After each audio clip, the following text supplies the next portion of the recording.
does that get? If you're legit with the DMV, what's so hard about going to get people's tags? You got the money already for it. And stop playing games. More people came to CBS 17 asking, where's my car? It's a story we first told you about last week, and since then, more customers have come forward saying they paid a local dealership, but they never got the proper paperwork for their vehicles. CBS 17's Amy Cutler back on the case, getting answers. And Amy, what have you learned?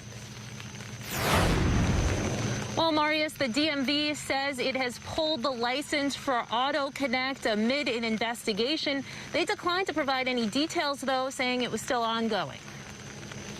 He has been giving me the runaround almost 2 years now. Anthony Wallace says he went to Frank Masica at Auto Connect in Raleigh with cash, looking to get a car. He showed us the bill of sale. And when he gave me the Lexus, I asked for the title. Title never came. He kept giving me stories after stories after stories. Instead, Wallace tells me Masica kept giving him 30-day tags. Wallace says he was pulled over by police and told he could no longer drive the car with those temporary tags. And he's not alone. Told me he didn't have the tags because of COVID-19. This tag shows it was issued on 4/20/20. It's already 7/28/20.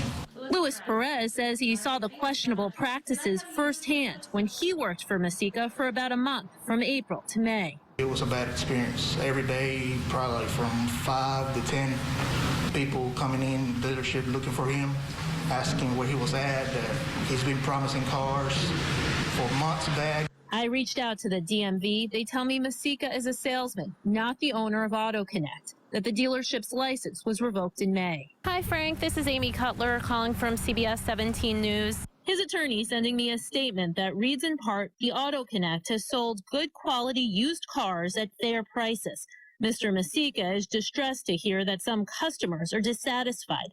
He is committed to correcting any issues that are the company's responsibility.